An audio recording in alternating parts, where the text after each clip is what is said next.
Hey, it's Sam from Sugar Spun Run, and today we're going to be making these ridiculous frosting-filled cookies. So today's recipe is a super indulgent cookie recipe.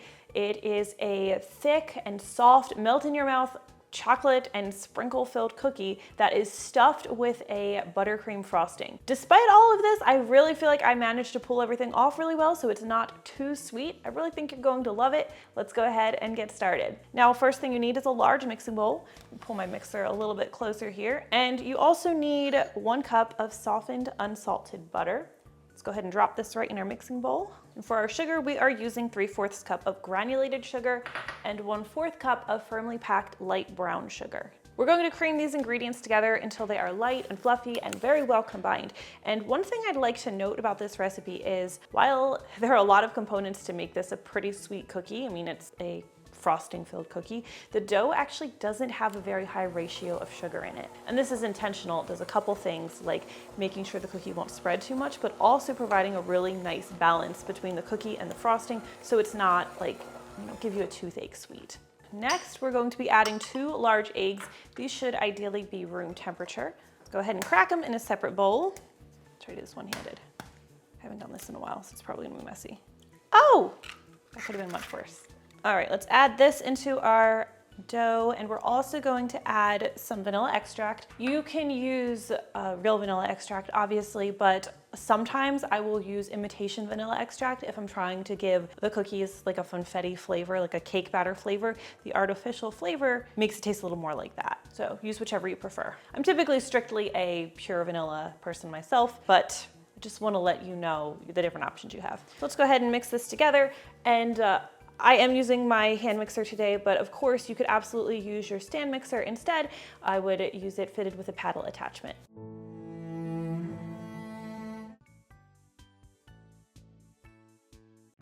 Okay, so once this batter is looking all nice and uniform, we're going to start measuring out our dry ingredients.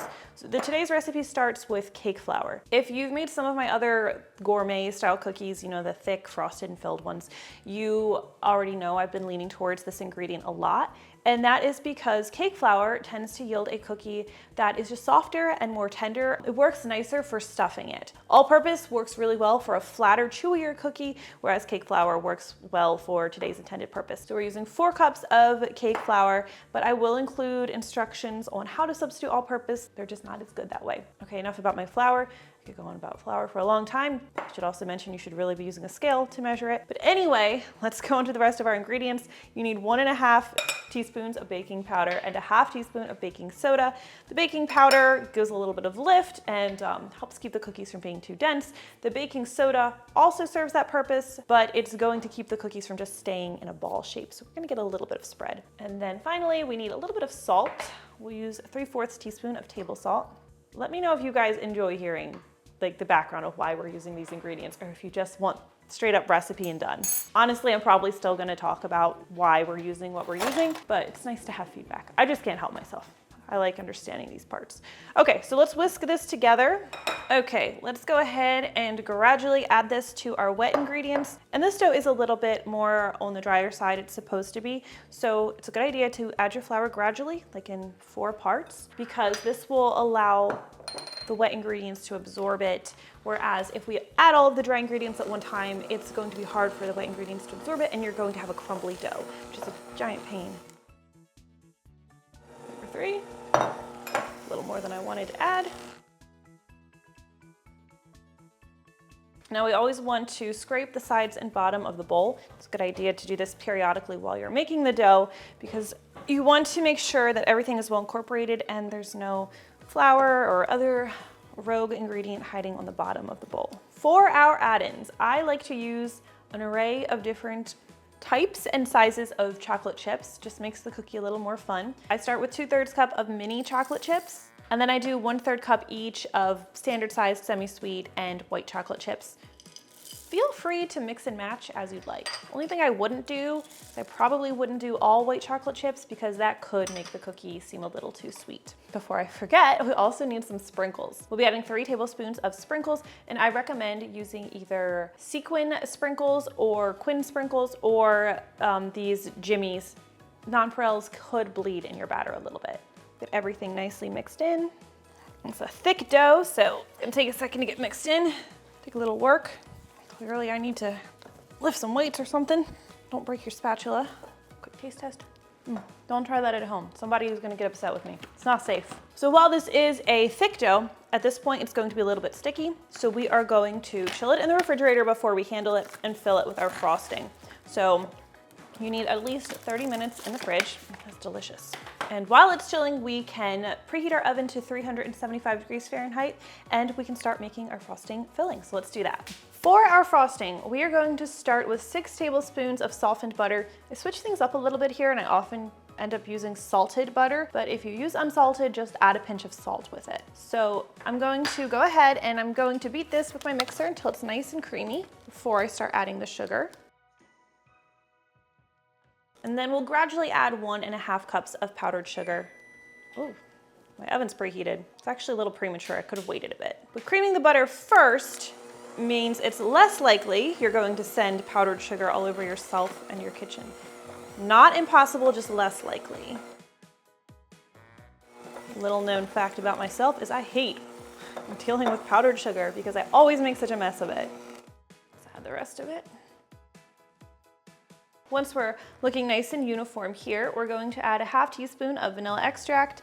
Again, your choice, real vanilla or imitation. And this is my secret ingredient that is going to cut the sweetness so the frosting isn't like, you know, knock you on the head sweet. Just a 1/2 teaspoon of lemon juice really balances the sweetness really, really well. All right, we'll stir these in.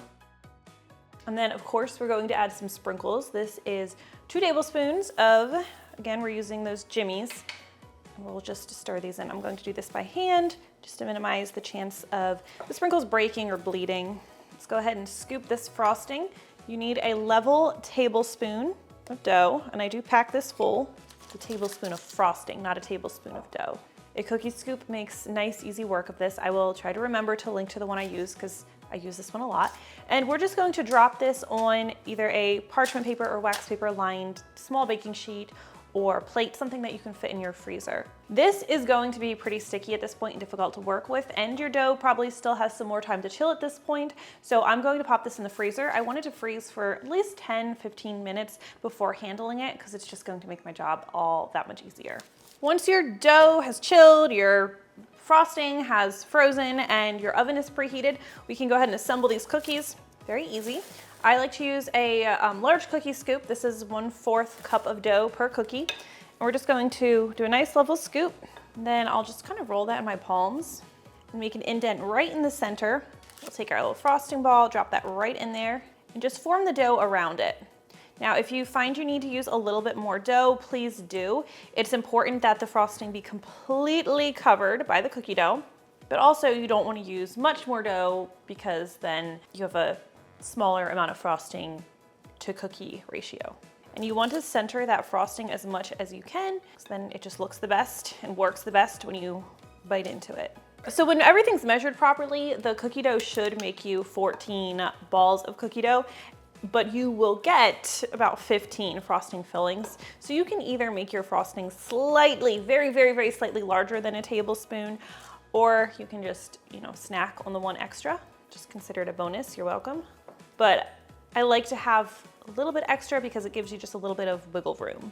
Okay, these are off to the center rack of our 375 degree Fahrenheit preheated oven, where they need to bake for about 12 to 13 minutes. The cookies are still really pale even after they're finished baking, but the very, very edges may be turning a light golden brown. Now, if you want your cookies to be even thicker than these are and taller and rounder, you can chill them in the freezer for at least 15 minutes before baking them. I did bake one by itself just so you could see the difference, and you can decide if it's worth the wait for you or not. I know some people like those more round cookie balls. So in a perfect world, you would let these cookies cool completely before you dig into them. That is going to make sure they are baked all of the way through, because if you cut into them while they're still warm, they're actually going to look a little underbaked in the center. These have cooled, not completely, but long enough. So we're just going to dig in so you can have a look at them now.